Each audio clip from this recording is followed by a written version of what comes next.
신 아버지 하나님, 주의 은혜 가운데 우리가 하루하루 살아가고 주의 은혜 가운데 깊이 잠들기도 하며 또 주의 은혜 가운데 새벽에 누고 먼저 주의 거룩한 성호를 찬양하며 세상으로 향하여 나가기 전에 주님 앞으로 달려 나올 수 있도록 우리의 인도하시고 거룩하게 하시고 복되게 해주신 하나님, 이 모든 은사를 진심으로 감사하옵나이다. 우리에게 주신 소중한 자유를 바르게 사용하지 못했고 때로 방종했고 혹은 세속으로 끌렸지만은 꾸짖지 아니하시고 저희들이 다시 앞에 돌아올 수 있을 때까지 기다려주신 그 은혜를 진심으로 감사하옵나이다. 아버지 하나님, 이렇게 많은 물질을 우리에게 주한 우리가 선하게 사용하지 못하고 하나님 기뻐하시는 일에 많이 쓰지 못하고 삽니다마는 그러나 책망하지 아니하시고 오늘도 또 이렇게 일용할 양식과 필요한 건강과 또 모든 물질도 허락해 주신 하나님, 그 은혜와 사랑을 진심으로 감사하이다. 무지몽매한 저들에게 하나님의 말씀을 주시고 잘못된 길로 갈 때 성령의 강한 역사로서 우리로 하여금 주의 거룩하신 뜻에게로 돌아올 수 있도록 늘 지켜주시는 하나님, 그 은혜를 진심으로 감사하옵나이다. 우리가 하는 일은 선하지 못합니다. 그러나 하나님은 우리의 선을 인도하셨고 우리로 하여금 주의 사업하게 하셨고 주의 거룩한 역사에 미력이 남아 되면서 살 수 있도록 신령한 길로 인도해 주신 하나님, 그 은혜를 진심으로 감사하옵나이다. 선한 자를 들어 영화롭게 하셨습니다. 추한 자를 들어 아름답게 하셨습니다. 세상에 깊이 물들어 있는 저희들을 구속하사 거룩한 성도를 삼으신 그 크신 은혜를 진심으로 감사하옵나이다. 하나님 아버지, 이제는 주의 귀한 자녀들로 하여금 믿음에서 높이 성숙하게 하여 주셔서 모든 사람을 사랑할 수 있고 모든 사람과 화목할 수 있으며 어떤 일이나 거룩함과 정결함과 진실함이 있게 하여 주시옵소서. 주여, 우리는 하나님의 말씀을 듣고 찬양하는 것이 가장 큰 행복이 되게 하시고 물질을 얻는 기쁨보다 말씀 듣는 기쁨이 더 크게 하시고 세상 사람과 친하며 지내는 것보다 성도의 교제가 가장 큰 행복이 되어질 수 있어지기를 기도하옵나이다. 하나님 아버지, 오늘도 주께서 말씀해 주시옵소서. 각자의 심령 속에 깊이 깨닫는 바가 있고 결단하는 바가 있고 또 하나님 약속하는 바가 있는 그런 생을 살게 하시고 전에 미처 생각하지 못했던 것을 생각하기도 하며 전에 미처 깨닫지 못하고 감사하지 않은 것 오늘은 깊이 생각하며 하나님 앞에 감사드릴 수 있어지기를 기도하옵나이다. 하나님 아버지, 우리가 빌바를 때가 많습니다마는 주께서 함께 하사 바로 기도를 드릴 수 있고 또 응답을 들을 수 있게 해주시기를 기도하옵나이다. 자비하신 주, 오늘도 하나님의 말씀이 권세 있게 전해지게 하옵시고 땅끝까지 들려지게 하시며 또 듣는 사람마다 구원을 받게 하여 주시옵소서. 교회를 위해서 몸바치고 정성을 다하는 주님의 일꾼들 하나하나 어디에 있든지 축복하시고 한량없는 은혜를 영육간에 더해 주시옵소서. 특별히 주께서 함께하사 저희 교회가 맡은 사명을 잘 감당하되 우리에게 소중한 일들을 많이 맡기셨사온데 능 감당할 수 있게 충만한 은혜 베풀어 주시기를 기도하옵나이다.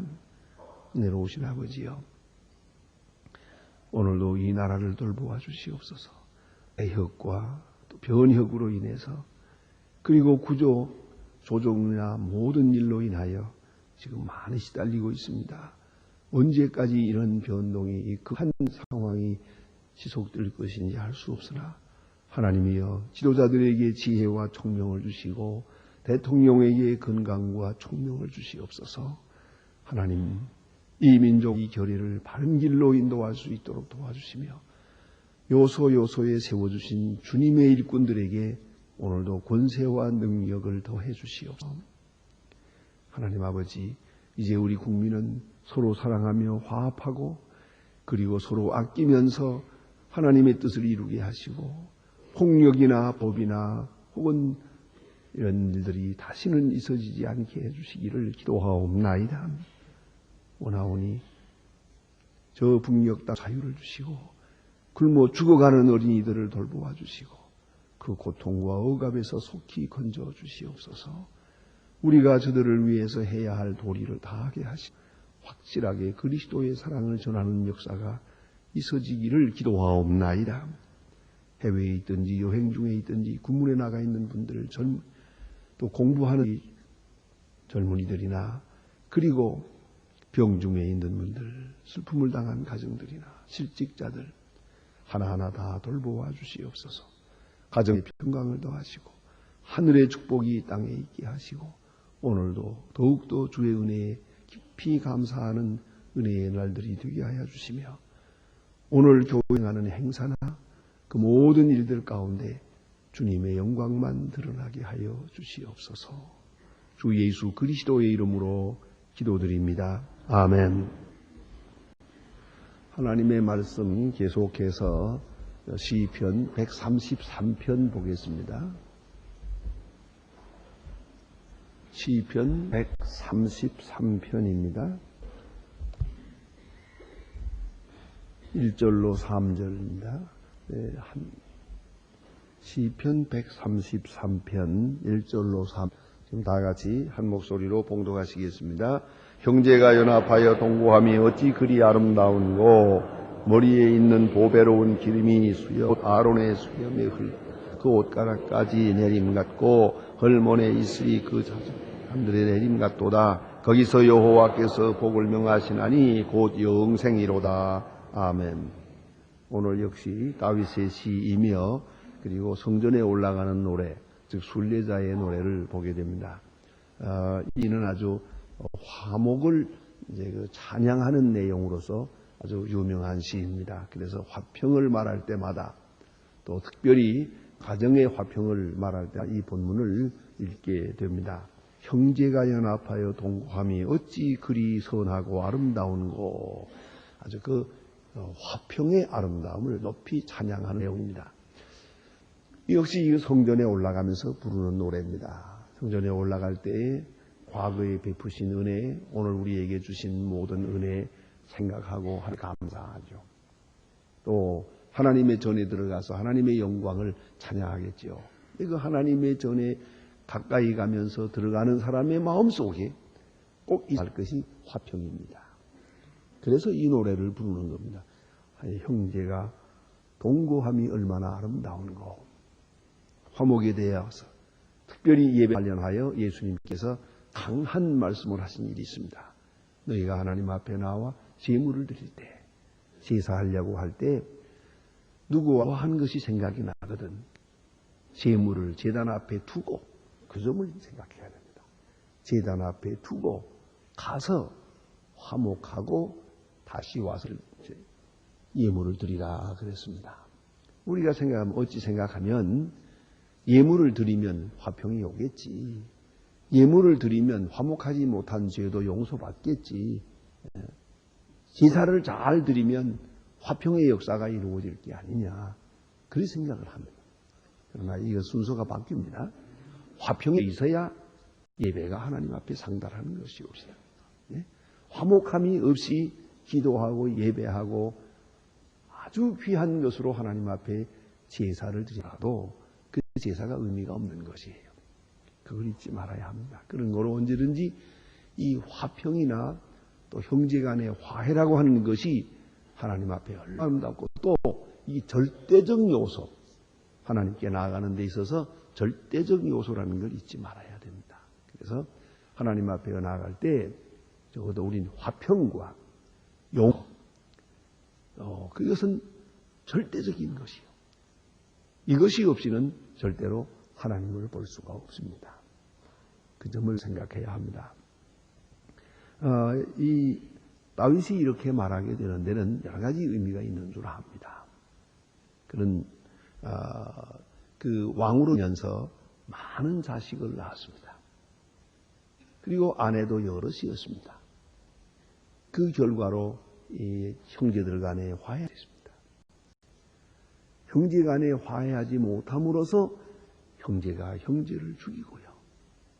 또 죽이려고 음모하고 하는 그런 일들을 보면서 그는 왕위에서 아버지 노릇을 한 겁니다. 그 형제가 화해하는 것, 또 그런가 하면 때로 형제들이 화해하게 잘 지내는 모습도 보았겠죠. 그 많은 자식들 가운데 화목할 때 그 다윗의 마음은 그렇게 아버지로서 행복했고, 이 불화할 때 그의 마음은 그렇게 괴로웠어요. 아무리 좋은 일을 하고 아무리 선한 일을 하고 아무리 큰 일을 한다 하더라도 형제간의 불화함은 아무 의미가 없어요. 그래서 형제가 화해하고 친하게 지내는 것, 그것이 바로 너에게 효도하는 것이요, 부모를 기쁘게 하는 것이요. 부모로서는 이보다 더 바랄 것이 없는 거죠. 뭐 부하고 가난하고는 중요하지 않아요. 형제가 화해하는 것 아주 중요합니다. 그래서 자문에서는 말하지 않습니까? 요간한 채소를 먹으며 형제가 화해하는 것이, 화목하게 사는 것이, 육선이 집에 가득하게 아주 기름진 것을 먹으며 싸우는 것보다 낫다. 화목이 먼저죠. 화평이 먼저입니다. 그러나 아시는 대로 화평은 그리 쉽게 이루어지는 게 아닙니다. 먼저 겸손해야죠. 그리고 내가 먼저 희생을 해야죠. 그리고 신앙을 분명히 해야죠. 그 결과로 화평이 이루어지는 거예요. 어떤 때는 우리는 화평을 생각을 합니다마는 네가 나한테 화해 청해라, 내가 기다릴게, 그래가지고는 안 됩니다. 화평은 적극적 의입니다. 그대로 앉아서 화평이 이루어지는 게 아니에요. 값을 지불해야 되는 것이에요. 엄청난 값을 지불하면서 화평을 이룹니다. 특별히 오늘 여기에 성경에 강조되는 것은 형제가, 그렇게 말했습니다. 여러분, 우리 인류가 이 세상에 태어나서 맨 먼저 지혜 가운데 대표적인 죄가 형이 동생을 죽인 죄 아닙니까? 화해하지 못한 죄, 가인이 아벨을 죽입니다. 여기에 무엇이 있어요? 시기와 질투가 있어요. 형제 간에 시기, 질투하기 때문에 마지막에 살인까지도 있었어요. 이게 인류 역사상의 맨 첫 번째 살인이에요. 이렇게 무서운 것이에요. 이건 아주 원초적인 것이고 원죄적인 것입니다. 이것을 극복하려면 그야말로 십자가의 희생에 따라야 합니다. 그렇지 않고는 화해할 수가 없습니다. 특별히 다윗이 여기서 강조하고 있는 점이 바로 이 점입니다. 형제가 그렇습니다. 다른 이유가 없어요. 형제이기 때문에 화해하는 것이죠. 그 말은 뭐냐 하면 한 아버지니까. 나도 저분의 아들이요, 너도 저분의 아들이요. 아버지를 생각해서 동생을 사랑하는 거예요. 아버지를 생각해서 형을 사랑하는 것이 바로 형제애입니다. 이것은 어떤 이익권이 관계되어 있는 게 아니에요. 아무 상관도 없어요. 다만 아버지가 하나라는 이유 때문에 친한 것이에요. 이 얼마나 귀하냐. 그러니까 아버지가 마음이 좋은 거죠. 아버지 나 때문에 너희들은 하나다. 화해하는 것이다. 이 얼마나 귀한 일인지 모릅니다. 이렇게 해서 한 아버지, 한 부모로 인해서 태어났다 하는 것으로 인해서 그 모든 다른 여건은 상관하지 않고 그저 친하는 것이에요. 하나가 되는 것이요. 형제가 동거합니다. 서로 화해하고 지내는 것, 그때 하나님 기쁘시게 하는 것이 된다. 또 부모님을 기쁘시게 하는 것이 얼마나 아름다운 거 그랬어요. 다윗의 입장에서는 정말로 한 일이에요. 자녀들이 많은데 그들이 서로 돕고 화해하고 하나 지낼 때 그는 너무나 행복했어요. 그러나 불화할 때 그는 너무나 마음이 아프고 괴롭고 그랬던 거 아닙니까? 그래서 하는 말입니다. 형제가 연합하여 동거함이. 그러세요. 그러니까 형제가 연합해서 화해하고 그 화해하는 마음, 용서하는 마음, 화목한 마음, 형제가 손을 잡고 서로 권면하며 같이 하나님의 성전을 향하여 순례의 길을 떠나고 하나님 앞에 예배하러 온다면 그야말로 하나님께 큰 영광을 돌리는 것이 되죠. 형제가 부러워하면서 한 사람은 교회 나오고 한 사람은 나오고 이래야 된다면 하나님 앞에 영광 드릴 수가 없는 것입니다. 그래서 형제가 화해해서 연합하고 동거하는 어찌 그리 선하고 아름다운고. 선하다는 말은 이것은 바로 윤리의 기준을 말하는 것이요. 이것이 선한 것이다. 도덕으로 가장 옳은 것이 되고, 또 하나는 아름답다는 말은 히브리 원문대로 보면 이 은혜된다는 말이에요. 기쁨을 준다는 말입니다. 아름다움. 동거하면 기쁨을 주고 보는 사람, 듣는 사람, 모든 사람에게 은혜를 베풉니다. 부러워하는 자기들만 해로워요. 모든 사람을 고통스럽게 만듭니다. 그래서 형제가 동거하고 화해하고 지내는 것이 얼마나 선하고 아름다운고 이렇게 말합니다. 이런 마음으로 하나님의 전에 들어가서 예배해야 할 것이다 하는 것이고요. 여기에 대해서 이 아름다움을 찬양하는 두 가지 비유가 있습니다. 이 비유는 이렇습니다. 머리에 있는 보배로운 기름이 수염 곧 아론의 수염에 흘러서 그 옷깃까지 내림 같고 그랬어요. 이것은 그 아론과 아론의 후손들에게 이제 기름을 부어서 제사장을 삼는 그 제사장, 우리말로 말하면 취임식입니다. 제사장 장립식 하는 그 내용, 그 아름다움을 찬양하는 것입니다. 레위 자손, 아론의 자손으로 태어났다고 해서 다 제사장이 되는 게 아니에요. 기본적인 자격이다.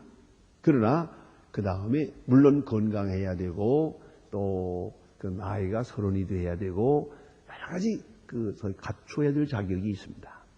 이걸 다 갖추게 돼서 30이 되고 또 필요할 때 가서 제사장 임관식을 합니다요. 그 임직식을 할 때 머리에다 기름을 붓습니다. 그 기름을 부으면 기름이 흘러서 옷깃을 적십니다. 바로 그 순간을 생각한 거예요. 그렇게 아름답다. 그 말은 뭐냐면 하나님이 선택한 것이요. 하나님이 복 주시는 것이. 이제 이렇게 기름을 부은 순간 그것은 바로 성령이 그와 함께하고 하나님의 은사가 함께하고 하나님 영광이 그와 함께한다는 그게 상징이 것이다.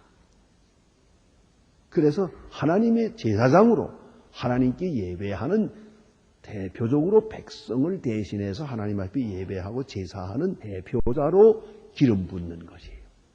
이 얼마나 아름다운 겁니까? 그러니까 여러 가지 의미가 있습니다만은 형제가 화해할 때 복을 주시고 하나님이 그를 특별히 선택하시고 또 특별히 제사장으로 기름 부음 받는다. 그 말은 뭐냐면 그의 기도가 하나님께 잘 된다는 거예요. 이건 굉장히 중요한 의미가 있어요. 자기를 위한 기도도 물론이지만 다른 사람을 위해서 복을 빌 때도 하나님 그의 기도를 들으시겠다는 거예요. 이것이 아론의 머리에 기름을 붓는 일이에요. 아론의 머리에 기름 붓듯이 하나님이 화목하게 사는 형제들에게 기름을 붓겠다고 했어요. 다시 말하면 형제가 이렇게 화해하면서 기쁜 마음으로 서로 사랑하고 그리고 하나님 앞에 나와 예배를 드리게 되면 하나님은 그들의 머리에 기름을 붓는다 이 말. 그리고 그들의 기도는 하나님께 상달되고 또 그들이 위하여 기도하는 사람, 그들이 위하여 기도하는 사람이 복을 받는다. 여러분 이것 또한 생각해야 돼요.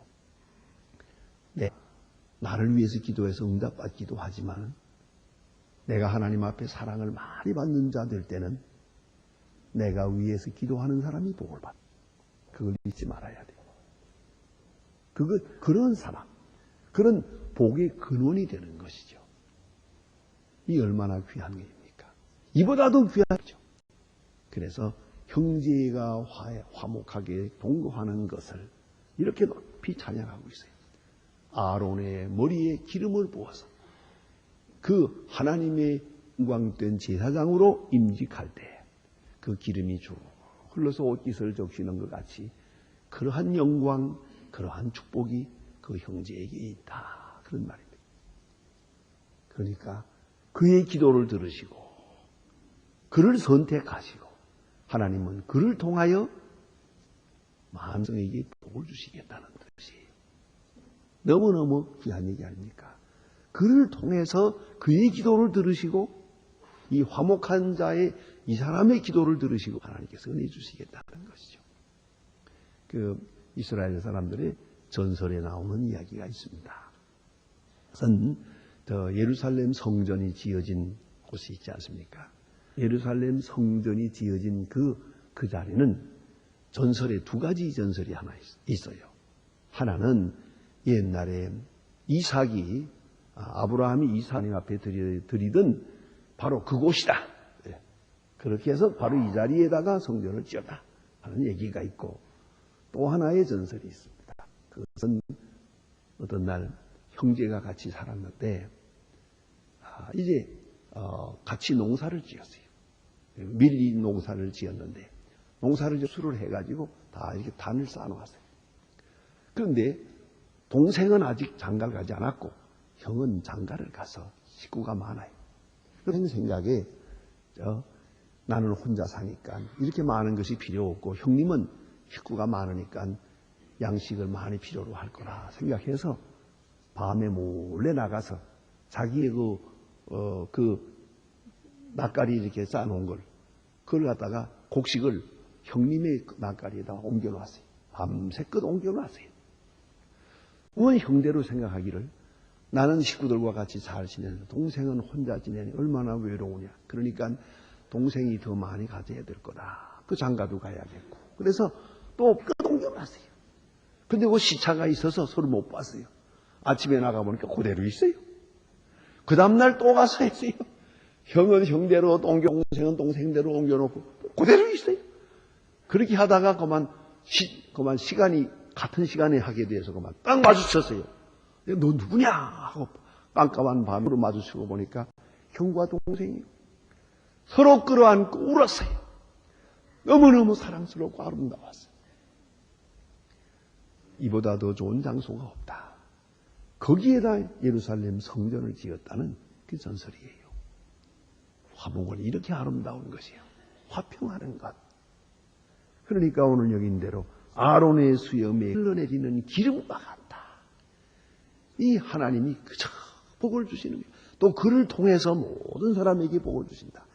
화평이 이렇게 아름답다고 이렇게 찬양하고 있고, 또 그 다음에 있는 말씀 보니까 헐몬산이 헐몬의 이슬이 시온의 산들에 내림 같도다. 헐몬산은 높은 산이에요. 그 밑에는 사막이고 이렇게 뜨겁지만은 보통 때에도 거기는 눈이 있어요. 여름에도 눈이 있을 만큼 높은 산이에요. 그 헐몬산으로부터 이슬이 내려서 쭉 시온산까지 이슬이 내립니다. 아침 이슬. 이 아침 이슬이 있음으로써 곡식이 자라는 것이고, 그래서 또 우리가 풍성함을 얻을 수가 있어요. 아침 이슬과 같다.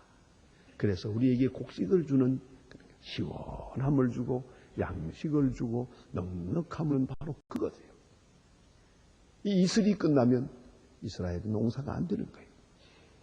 그러면 이와 같이 형제가 화평할 때 무성함이 오는 거예요. 형통함이 오는 것이요. 예? 풍년도 따라오는 거예요. 서로 미워하고 시기 질투하고 분쟁하면 하나님이 풍성함을 거두시는 거예요. 그걸 잊지 말아야 돼요. 그래서 옛날 우리 조상들도 지혜가 있었어요. 그래서 비가 안 오면 얼마 동안 비가 안 오고 그러면 기후제다 뭐다 많이 했지만은 한 것이 있어요. 감옥에 있는 죄수들 요새 말로 그대로 석방을 했어요. 감면해서 형을 감면해가지고 죄수를 흥방했어요. 왜요? 감옥에 있는 사람 가운데 억울함을 당한 사람이 있는가 보다. 누군가가 억울한 일을 당한가 보다. 이걸 풀어줘야 하늘이 우리 비를 내릴 거다. 그런 생각을 했어요. 얼마나 아름다운 얘기요. 불화하면 하나님이 비를 내리시지 않으세요. 서로 미워하고 질투하면 그 악이 하늘에 사무치면 저주가 내리는 거예요. 반대로 형제가 화목하고 화평하고 동거하고 이렇게 되면 하늘이 이슬을 내린다. 얼마나 귀한 표현입니까? 그러니까 이 화평이라는 형제간에 화해한다는 것이 얼마나 아름다운 일인 것을 알아야 됩니다. 그래서 화목한 가운데서 예배하고 순례하고 하나님을 찬양할 때 하나님께서는 복을 내리시는데 오늘 본문에 보니까 여호와께서 복을 명하셨나니 곧 영생이로다. 영원한 복을 이들에게 주시겠다고 했습니다. 자, 우리 어떤 어려운 달을 치러서라도 우리는 서로 화해하고 사랑해야 됩니다. 그것이 바로 하나님의 축복을 받는 길이기 때문입니다. 고하십시다.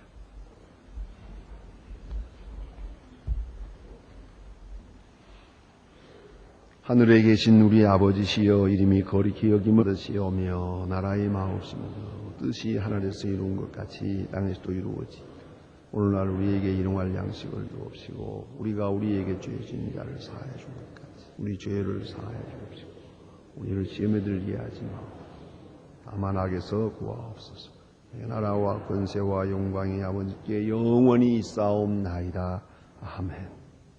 자유로이 기도하시다가 돌아가시겠습니다.